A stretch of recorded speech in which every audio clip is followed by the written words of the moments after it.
Dans l'actualité économique, nous en parlions hier soir avec la publication de bons chiffres de l'industrie automobile française. L'an prochain, après 5 ans de crise, les deux constructeurs, Renault et PSA, devraient reprendre des couleurs. Le segment le plus dynamique est celui des voitures low cost, rustiques et abordables. Elles sont la plupart du temps fabriquées à l'étranger, où les coûts de production sont plus bas.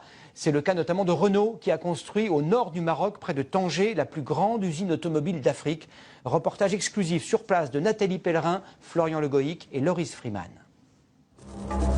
Des voitures neuves à perte de vue, alignées par centaines, prêtes à être exportées à destination de 25 pays. En journée, une voiture quitte l'usine quasiment chaque minute. De quoi remplir 2 trains tous les jours. Le premier train 210 et le deuxième train 210.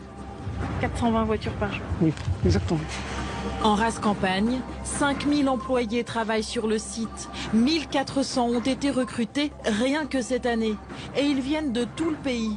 Une aubaine pour la région où le chômage des jeunes dépasse les 35%. 3. Pour séduire le constructeur français, l'État marocain n'a pas hésité à débourser 8 millions d'euros pour financer ce centre de formation au pied de l'usine. Il faut travailler le plus vite possible. La chaîne tourne à 30 véhiculeurs aujourd'hui et donc il faut que chacun fasse son travail dans le temps imparti pour avoir la sortie de véhicule à l'heure.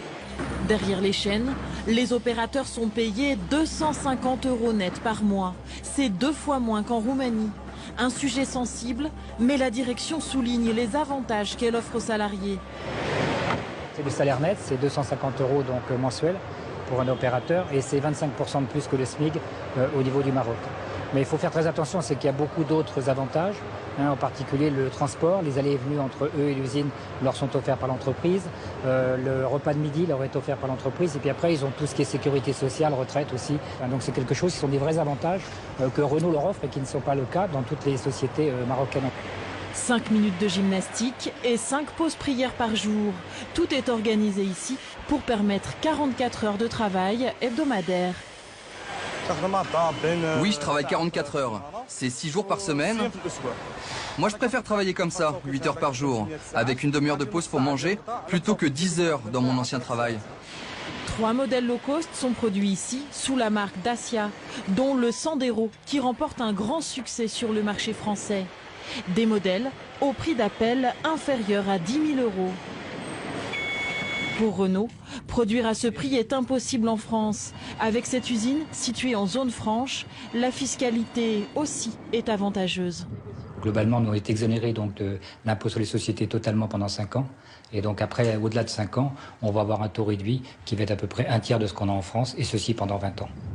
En contrepartie, le constructeur s'est voulu exemplaire en s'intégrant à l'environnement. Il utilise notamment une source d'énergie surprenante.